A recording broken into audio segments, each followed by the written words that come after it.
The 4th of July, 1187, Saladin's army massacred the bewildered Crusaders in agony near the horns of Hattin. It wasn't merely a defeat, but a wound too deep to be healed and too painful to be forgotten.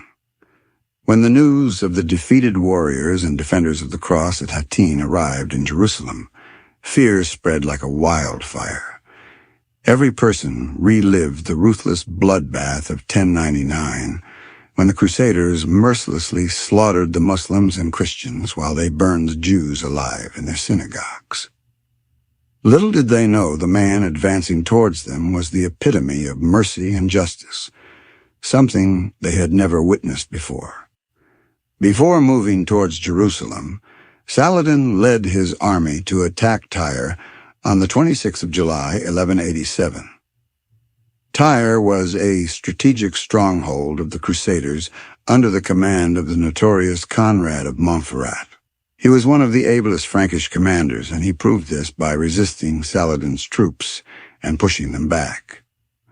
The king of Egypt knew he couldn't capture the city unless he suffered heavy loss of both men and treasure. In order to weaken Conrad's morale and force him to surrender, Saladin brought Conrad's father, who was captured during the Battle of Hattin, near the city walls and warned him that if he didn't surrender, he would kill his father. "Tie him to the stake. What do I care about? I shall be the first to shoot him, for he is old and worthless," shouted Conrad from the walls of Tyre. He then picked up a crossbow and launched a bolt at his own father.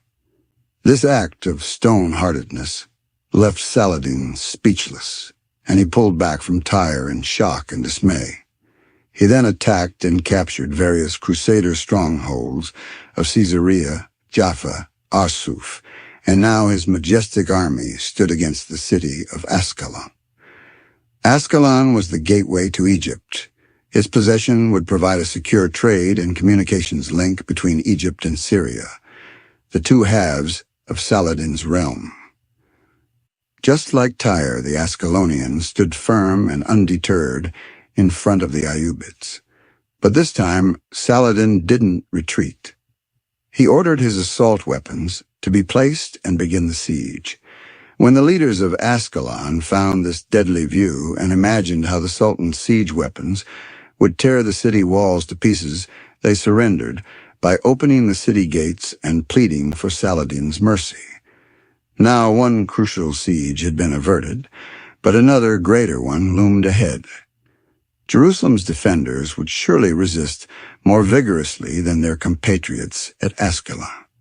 Ascalon's value lay only in its geographic location, but Jerusalem was the holy city for which the Crusades began. To give it up without a fight would be to give up the heart of Christianity. Saladin chose to offer the people of the city very liberal terms of surrender before marching on it in September of 1187. The defenders of Jerusalem denied the surrender of the city, and the ambassadors swore that they and their colleagues would die in defense of the Lord's sepulchre, for how could they do otherwise? The rejection of such peaceful terms meant Saladin now had to capture the city by force. The Sultan placed his army in the north of the city, the position taken by the Crusaders in 1099. Siege engines were rolled forward while their towering frames casted long shadows across the walls of the holy city. The number of garrisons at Jerusalem were estimated to be about 6,000, eager to die for the city's defense against the Muslims.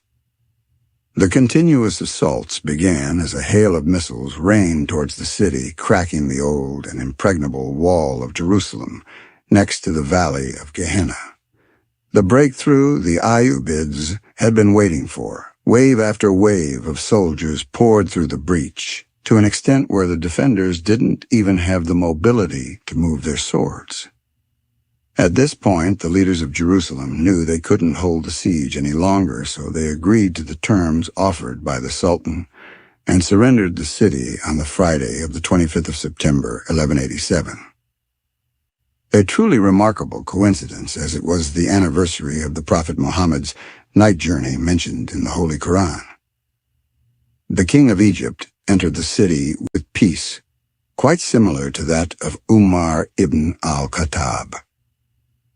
Once in the city, Saladin restored the Dome of the Rock and refurbished Masjid al-Aqsa while allowing Christians to pray in their churches and the Jews in their synagogues. Saladin released the youths to their mothers, husbands to their wives, and fathers to their daughters, and guaranteed to treat the remaining prisoners kindly and mercifully.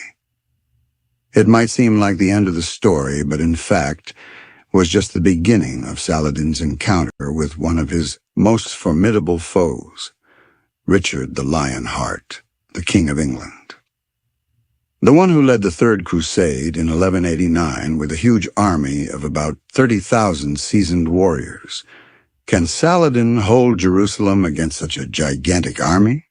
Like and subscribe to find out.